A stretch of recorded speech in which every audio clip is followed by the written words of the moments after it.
그러므로 형제들아, 내가 하나님의 모든 자비하심으로 너희를 권하노니 너희 몸을 하나님이 기뻐하시는 거룩한 산 제물로 드리라. 이는 너희가 드릴 영적 예배니라.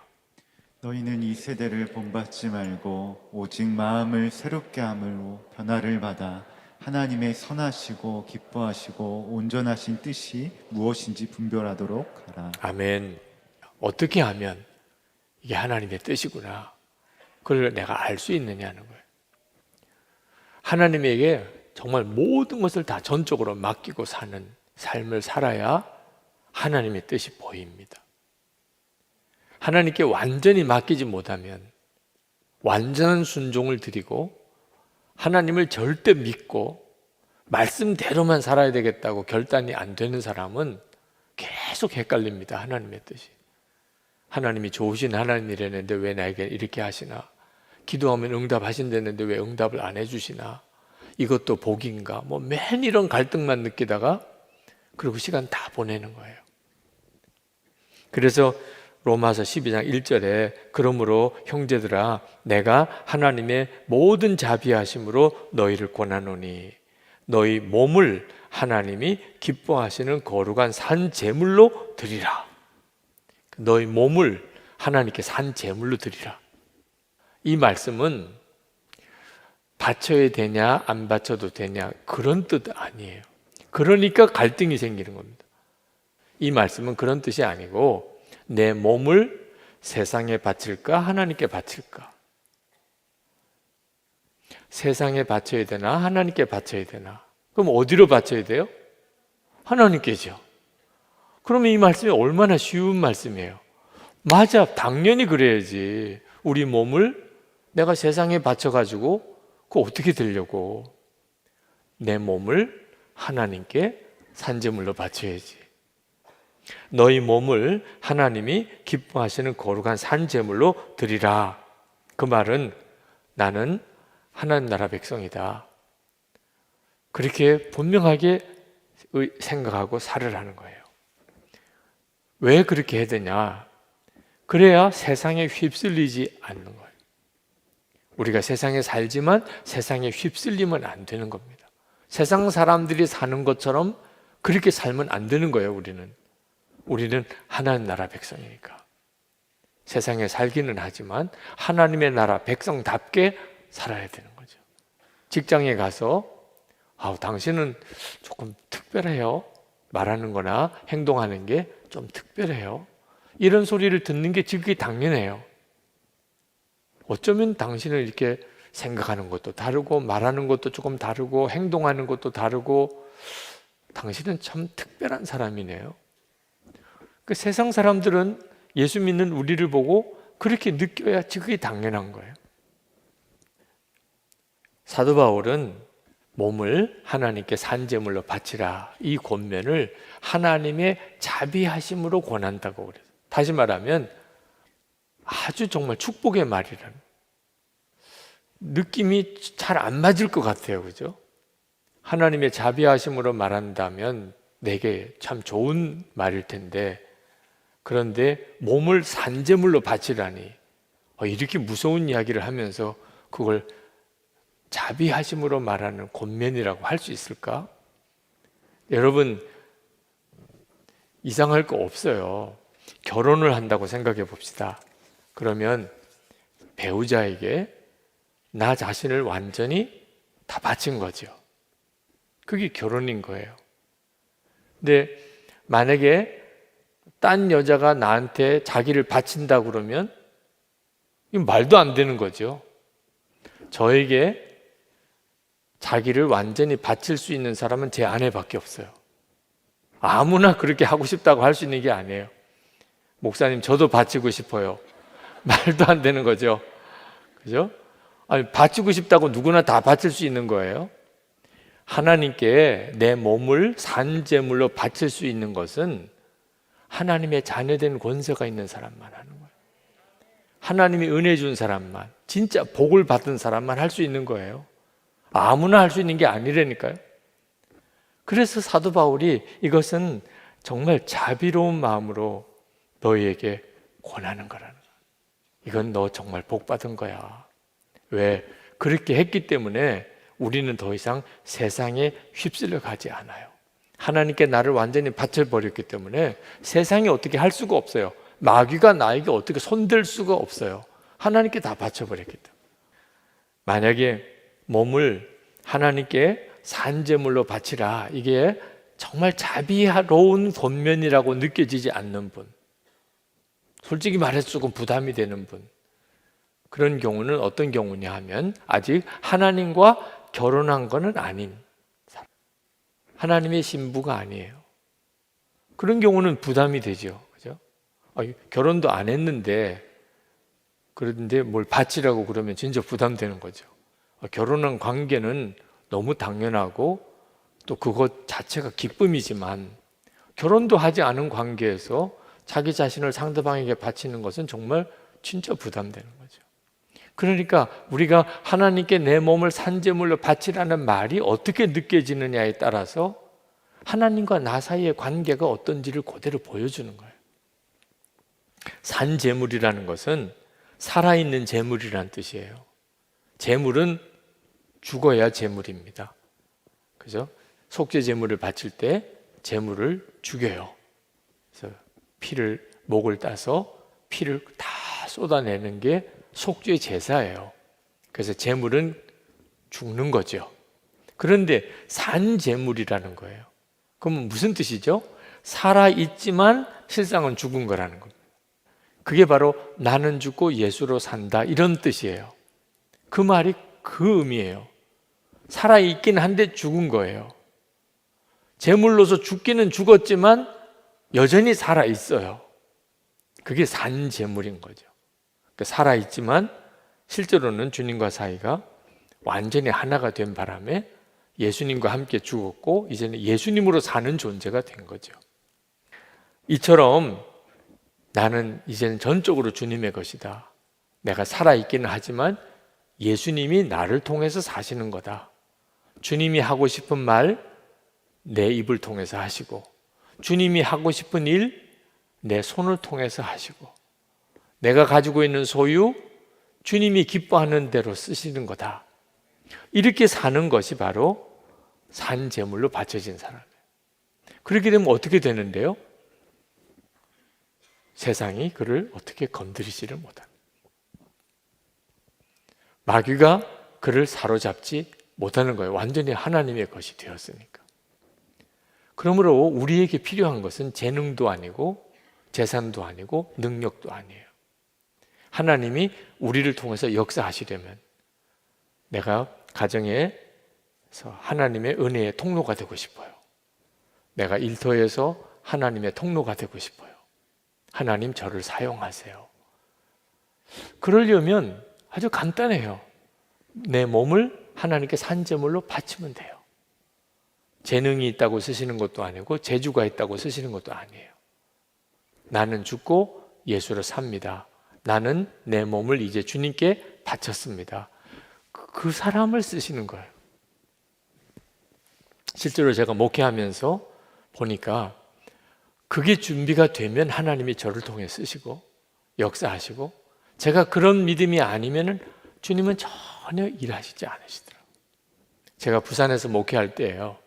그때 교인 중에 그래도 교회 안에 재정적으로 그래도 큰 몫을 감당하던 젊은 집사 몇 내외가 제 목회에 대해서 반발해서 교회를 떠나는 일이 있었습니다. 제가 목회의 어떤 방향을 바꾸지 않으면 그러면 교회 자기가 협조할 수 없다. 우리는 가겠다, 나가겠다. 저는 하나님이 기뻐하는 길을 가야 된다고 생각했기 때문에 그분들을 붙잡을 수가 없었어요. 결국은 몇 집사님 내외가 교회를 떠났습니다.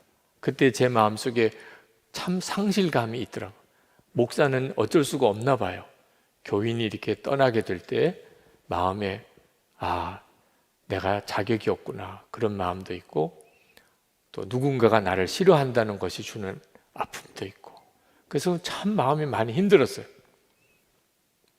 근데 어느 날 암으로 고생하는 신방을 갔습니다. 병원에.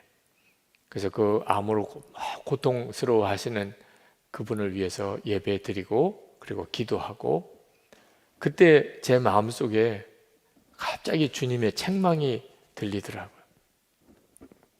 이렇게 힘든 어려운 교인들이 많은데 암으로 죽어가는 교인도 있고 가정이 말할 수 없이 힘든 이들도 많고, 지금 내가 목회하는 교회 교인들 중에 이런 어려운 교인들이 많은데 너는 그 마음의 자존심 때문에, 너 싫다고 나가는 교인이 몇 사람 있다는 것 때문에 너는 그것 때문에 그렇게 소갈이하고 힘들어하냐?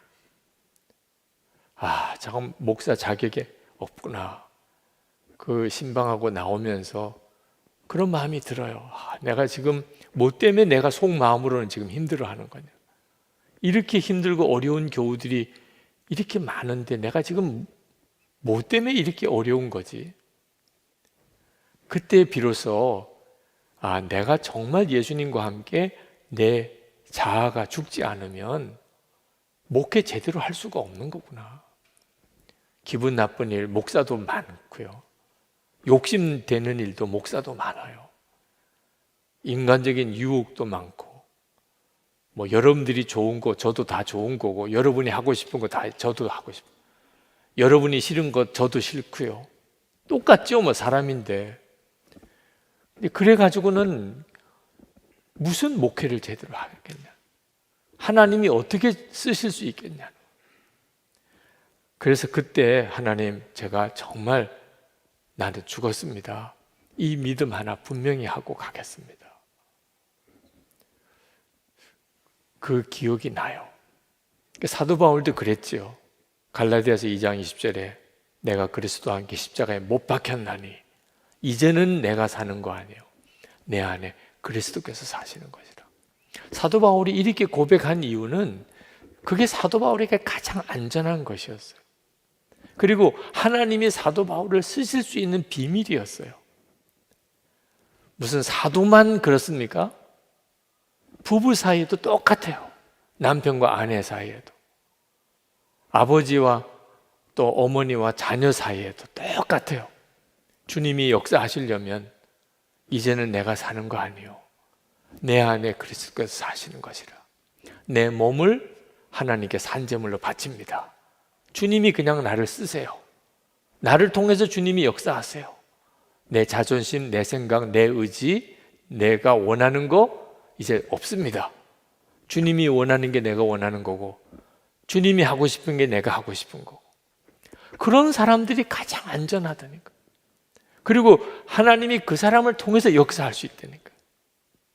그래서 사도 바울이 그렇게 살라고 권하는 거예요. 몸을 하나님께 산제물로 드려보라. 그러면 아무리 힘든 세상, 아무리 혼란스러운 세상, 아무리 유혹이 많고 하나님도 알 수 있다는 거예요. 선하시고 하나님 기뻐하시고 온전하신 뜻이 뭔지 정확하게 알 수 있다는 거예요. 로마서 12장 2절에 너희는 이 세대를 본받지 말고 그랬는데, 이게 하나님의 뜻을 분별하는 시작이에요. 이 세대를 본받지 않는 거. 예수 믿는 성도는요, 완전히 세상 사람들과 다른 사람이에요. 우리가 예수 안 믿는 사람처럼 살면 안 돼요. 예수 안 믿는 사람들 좋아하는 거 나도 좋았고, 예수 안 믿는 사람 싫어하는 거 나도 싫고, 이런 식으로 가면 안 돼요. 완전히 달라요. 이 세대를 본받지 말라. 하나님께 바쳐지지 않은 사람은 어쩔 수 없이 이 세상 따라 그냥 휩쓸려 가는 겁니다. 세상이 자기의 모든 것이니까. 이 세상의 풍조가 마태복음 12장 39절에서 한마디로 주님이 말씀하셨어요. 악하고 음란한 세상이라. 이 세상은 기본적으로 악하고 음란해요. 거기에 그냥 휩쓸려 사는 거예요, 사람들은 다. 그런데 예수 믿는 우리는 달라요. 이 세대를 본받는 사람이 아니에요. 우리는 이 세상에 살지만 세상 사람 아니에요. 마귀는요, 어떻든지 예수 믿는다는 우리도 세상 사람들하고 똑같이 살게 만들려고 얼마나 강하게 역사하는지 모릅니다. 세상 사람 좋은 거 나도 좋게 하고, 세상 사람 부러워하는 거 나도 부러워하고, 그렇게 만들어요. 그러면 그 다음부터는 주님의 뜻은 도무지 오리무중이에요. 여러분, 안타깝게도 많은 그리스도인들이 세상 살기 힘들다, 예수 제대로 믿기도 어렵다, 나는 죽고 예수로 사는 거 너무 안 된다. 네, 하나 이유 때문에요. 마음이 해결이 안 된 거야, 아직도. 예수님께서 마태복음 11장 28절에 30절에 수고하고 무거운 짐진 자들아 다 내게로 오라. 내가 너희를 쉬게 하리라. 주님이 사실 완벽하게 우리를 세상 무거운 짐에서 건져내셔 주셨어요. 주님이 다 하시는 거예요. 나는 마음이 온유하고 겸손하니 나의 멍에를 메고 내게 배우라. 그리하면 너희 마음이 쉼을 얻으리니 이는 내 멍에는 쉽고 내 짐은 가벼움이니라 하시니라. 여러분 안에 예수 믿는다는 것이 어떤 역사가 일어나는 것인지를 잘 알 필요가 있습니다. 여러분이 예수를 믿었다. 그 말은 예수님이 여러분의 마음 안에 오셔서 여러분의 마음을 뒤집어 버리십니다. 그 사람이 예수를 믿는 사람이에요. 예수님이 여러분 마음에 오셔서 여러분의 속마음을 뒤집어 버리신 거예요. 그래서 모든 게 달리 보이는 거예요. 그 다음부터는 여러분의 마음이 예수님의 마음이 되어버렸으니까. 에스겔서 36장 26절에 육신에서 굳은 마음을 제거하고 27절에 또 내 영을 너희 속에 두어 너희로 내 율례를 행하게 하리니 너희가 내 규례를 지켜 행할지라. 우리가 예수님을 영접한다고 표현하잖아. 예수님을 믿는 것은 예수님을 영접하는, 예수님이 내 마음에 오시는데, 예수님이 내 마음에 오셨다는 말은 내 마음속에 어딘가에 예수님이 계시다는 뜻이 아니고 내 마음을 완전히 뒤집어 놓으셨다는 거예요. 예수님의 마음이 됐다. 그게 나는 죽고 이제는 예수로 산다는 거죠. 그러고 나니까 모든 게 달라져 보이는 거예요. 근데 그러면 가만히 있으면 바꿔주시나? 나 예수 믿은 지 벌써 10년, 20년, 30년 되고 있는데 내 마음이 별로 바뀐 것 같지가 않아요. 여러분, 가만히 있는데 주님이 어느 날 내 마음을 바꾸시는 것은 아니에요. 요한계시록 3장 20절에 마음을 열라고 그랬어요. 볼지어다 내가 문 밖에 서서 두드리노니 누구든지 내 음성을 듣고 문을 열면 내가 그에게로 들어가 그와 더불어 먹고 그는 나와 더불어 먹으리라. 예수님을 영접했다고는 하지만 여전히 예수님은 마음 바깥에 계신 것 같은 상태. 지금 요한계시록 3장 20절 이 말씀은 불신자에게 하는 말씀이 아니에요. 그 초대교회 7교회 성도들에게 하는 말씀이에요. 마음을 열라. 내가 문을 두드리노니 누구든지 문을 열면 내가 들어가겠다. 자, 주님은 내 마음속에 오셨지만 여전히 내 마음의 주인이 아니시고 계속 문을 두드리고만 있으세요. 그러니까 마음이 안 바뀌는 거죠. 마음을 열라. 그러면 내가 들어가겠다. 그게 바로 내 몸을 하나님께 산제물로 바치는 거예요. 주님, 이제 저는 제 것이 아닙니다. 내 삶 전체를 주님께 다 바칩니다. 그게 마음을 여는 거예요. 그러면 그때부터 주님은 내 마음을 뒤집기 시작하세요. 그래, 이제 너는 내 것이냐? 내가 말하고 싶은 걸 내가 말하고 내가 하고 싶은 일을 너가 하겠느냐? 예, 저는 이제 주님의 것입니다. 그때부터 여러분 안에 주님이 정말 하고 싶은 것들이 생각나기 시작해요. 주님께 드렸으니까 나를. 주님은 나를 어떻게 쓰기 원하실까? 집에서 부부 사이에, 부모 자녀 사이에, 교회 성도들 사이에 주님은 뭘 하기 원하실까? 그때부터 역사가 일어나기 시작하는 거예요. 그보다도 더 놀라운 삶은 없어요.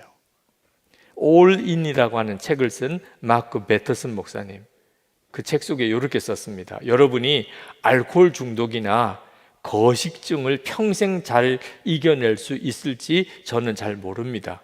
그러나 오늘 딱 하루 동안은 그 싸움에서 이길 수 있다는 것을 믿을 수 있을 겁니다. 그렇습니다. 다음 주나 다음 해를 걱정하지 마십시오. 오늘 하루를 충실하게 살아보십시오. 24시간 동안 유혹 뿌리칠 수는 없겠습니까? 유혹과의 싸움에서 오늘 하루 동안은 이길 수 없겠습니까? 저는 당신이 분명히 이길 수 있다는 것을 압니다. 그것은 당신도 알고 원수 사탄도 압니다. 내일 일은 내일에 맡기십시오. 정말 그렇습니다. 여러분, 여러분의 몸을 하나님께 거룩한 산제물로 바치는 거 하루만 해보세요. 하루만. 지금부터 내일 저녁까지 하루만 하나님께 바친 거예요. 이제 그러면 이제부터 주님이 하는 말만 하는 거예요. 주님이 하고 싶은 일만 하는 겁니다. 하던 시간 하나도 이제 여러분 마음대로 쓰면 안 되는 거예요. 하루 동안만 바치는 겁니다. 그죠? 그러면 두 번째 날도 바치고 싶고, 세 번째 날도 바치고 싶고, 네 번째 날도 바치고 싶어져요. 와, 하나님께 바치고 사니까 이거 기가 막히네. 이거 내 삶이 아니네, 진짜. 주님은 정말 역사하시네. 그렇게 된다니까요. 한번 해보십시다. 그러면 주님의 뜻을 분별하는 거 절대로 어렵지 않아요. 그리고 비로소 내가 세상을 어떻게 살아야 될지를 알게 됩니다.